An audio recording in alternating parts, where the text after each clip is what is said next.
iyi ni transfer ya mbere ngiye kuvuga nishimye, ngiye kuvuga nize yo muri APR, bitewe nuko source y'amakuru mfite noneho aturutse mwenyewe anyereka neza ibyangombwa ko byamaze gutanga, igiye guturuka muri Ghana yerekeza muri APR.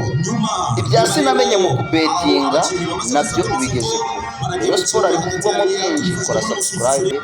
Uyu munsi wa none twongeye kubazanira amwe mu matransferi agiye akomeye hano mu gihugu cy'u Rwanda kuri deal zamaze kuba done, ku ruhande rw'ikipe ya APR, ku ruhande rw'ikipe ya Police FC, ndetse turaza no kunyarukira kuri byinshi biri kuvugwa mu ikipe ya Rayon Sport. Gasogi United yo ikomeje kujya aharindimuka, ese niko bimeze cyangwa ni ukwirukana abakinnyi kugira ngo yongeremo izindi ntwaro nshya zitandukanye nizo twagiye tubona mu bihe bigiye bitandukanye. Ikipe ya APR rero ku isonga irimo irashaka abakinnyi bagiye batandukanye, ndetse n'umutoza uri mu biganiro 100% ushobora kuba wakwerekeza mu ikipe ya APR. Ibyo byose ni ibiganiro tugenda tubagezaho gatanu ku kandi. Utarakana subscribe, ukanda subscribe kuko amatransfer turimo ni etape by etape. Tarumvisha ikiganiro cya mbere kumva icya kabiri, ahanini biri kumugora kuko turi kugenda tuvuga amatransfer yose ari kugeragezwa kuvugishwa n'aya makipe agiye atandukanye nka Rayon Sport, APR, cyane cyane amakuru yacu dufite source cyane ane mu ikipe ya APR na Rayon Sport ndetse n'ikipe ya Kiyovu. Ese ni bande bazinjira mu ikipe ya APR, ni bande bazinjira mu ikipe ya Rayon Sport? Ese muri Rayon Sport ninde umuyobozi mukuru wa betinze? Ese ya betinze ko imikino kubera iki Rayon Sport ikomeje kujya aharindimuka? Ese biri kugenda ute muri bamwe muri federasiyo y'umupira w'amaguru mu Rwanda? Ese koko Ani Elijah yaba yagiye mu ikipe y'igihugu cyangwa Ani Elijah hari ukundi bimeze? Ibyo byose nibyo tugenda tubatondaguriraho uyu munsi wa none kugira ngo tuze kubana mu makuru yacu meza. Ibanga rero ni subscribe. Reka twikomereze n'ikiganiro cyacu cy'uyu munsi wa none. Ikipe ya APR niyo tugiye guheraho, irimo iragenda ishaka abakinnyi batandukanye. Tumaze twibukiranye ku matransfer nagiye mbabwira, ku matransfer y'abasore b'Abagande, abasore bakina South Africa muri Mamelodi, abasore bakina muri Tukwisa Mazembe, abasore bakina muri Maroc. Uyu munsi rombazaniye transfer ziturutse muri Ghana. Iyi transfer yo muri Ghana ibitse byinshi bitandukanye ku ruhando mpuzamahanga ndetse no ku ruhando rw'ikipe ya APR. Iyi transfer ni umusore wavutse mu 1996, avukira muri Ghana, origine yo muri Ghana. Uyu musore yakuriye i Cairo mu Misiri, yize amashuri ye i Cairo kuko n'ababyeyi be babaga. Yari yaragiye mu mpamvu z'akazi, bituma na mama we amusangayo, bityo umusore yigira amashuri ye mu Misiri. Yaje gukina mu Academy ko mu gihugu cya Misiri, aza gukundwa n'ikipe yo muri Nigeria, baramugura. Akina yo sezo ya 2016, 2017, 2018,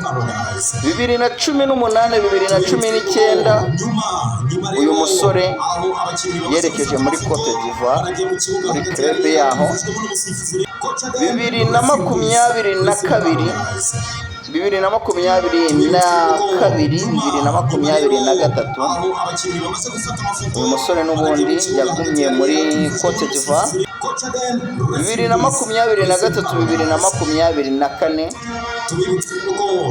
uyu musore arimo arakina muri Ghana kuri Madarande mu butaka bwiwe aho yavukiye. Ni umusore uri muri fuzwa n'ikipe ya APR cyane, ku buryo isaha n'isaha uyu musore arabageze i Kigali. Amakuru mfite nubwo ntari buze kubabwira source yawe kugira ntaza gukora kuri uwo muntu, yanyoherereje visa y'uyu musore ugiye kuza muri APR ndetse anyereka n'itike aho uyu musore biteganyijwe ko ku gicamunsi cyo kuwa gatanu azaba ahagurutse muri Ghana yerekeza i Kigali, aho azahagera ku isaha y'i saa sita n'iminota 45. ubu murumva neza ko amakuru atangiye kugenda aryoha. Amazina y'uyu musore aracyari ubwiru, kandi nanjye sinahita nyashyira hanze kubera iyo mpamvu, ariko ndabasezeranya ko mu kiganiro andi buze gukora ku isaha y'i saa 12 cyangwa se mbere yaho, mu gihe naba mbonye amakuru ari confirm, mwahita mumenya source. Uwo bita Sinamenye Patrick muri Rayon Sport arashinjwa kubetinga. Uwo bita Sinamenye Patrick muri Rayon Sport, SG w'ikipe ya Rayon Sport, arashinjwa kubetinga. Dore ko no mu mwiherero wabereye i Nyanza ntabwo yigeze agira ute awitabira. SG wa ekipe yigeze yitabira umwiherero, yari mu biro by'ikipe ya Rayon Sport kuko nta mirimo ya Rayon Sport ihari nonaha, kuko ibiro bya Rayon Sport byari bifunzwe mu gihe cy'iminsi 3. Uyu Sinamenye Patrick rero akaba ari SG w'ikipe ya Rayon Sport. Umwiherero wagarutseho cyane ushinjwa kuba yarabetinze akagura ipari ku ikipe ya APR. Ese iyo pari yayiguriye he? Ibyo nibyo tuza kugenda ducukumbura kugira ngo tuze kugenda tubatamo amakuru yizewe kandi asesuye. Ani Eraja ni umusore w'umunya-Nigeria wakiniye shampiyona ya Nigeria, ariko akaba umusore udashakishwa n'iyi kipe yo muri Nigeria, kuko Nigeria ifite abakinnyi ndetse hari na benshi b'i Burayi badahamagara. Ani Eraja rero anyotewe no kuba yakinira u Rwanda, kuko ku munsi w'ejo yagiye kuri federasiyo y'umupira w'amaguru mu Rwanda, ajyayo bitazwi ko ari bugiye operasiyo Ani Eraja mu Mavubi. Source y'amakuru, ariko reka maze mbabwire source noneho tuze kwanariza nyuma ayo makuru baduhaye. Uyu Ani Eraja w'imyaka 24 y'amavuko yinjiriye muri benzi ye yerekeza avuye aho bita ku Gatare mu Bugesera, yerekeza kuri federasiyo y'umupira w'amaguru hano mu Rwanda i Kigali kuri Ferwafa, ajyanye ibyangombwa byose bimwemerera gukina, ndetse ari na propozo y'umutoza yari yatanze avuga ngo Ani Eraja yaba avuye ahari akaza akaba ari mu myitozo hamwe n'abandi kugira ngo atazaza kuba flop mu gihe yaba abonye ibyangombwa byose bimwemerera.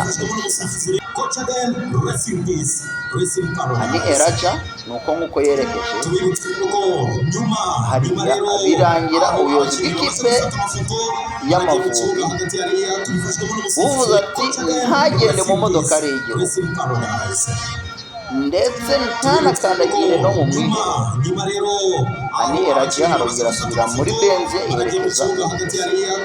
Ese Ani Eraja niwe wihagurukije ahari na manager we n'umwagenti we baza kuri federasiyo y'umupira w'amaguru mu Rwanda, atwaye varisi nk'umuntu witeguye kugura gukina, atigeze abibwira n'amakuru afiteho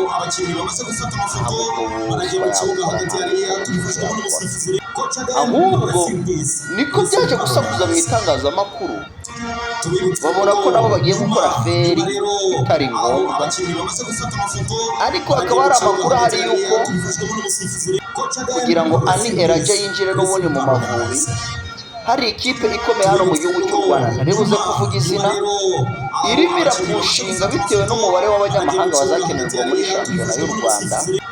Rero itangiye gufata bamwe mu banyamahanga bafite izina ikabahindurira ubwenegihugu kugira ngo binjire muri iyo kipe. Amakuru yose turaza kuyanonosora mu kanya gato kari imbere. Icyo usabwa ni ugukanda subscribe kugira ngo tujye tubana mu bihe byacu byiza bya buri munsi hano.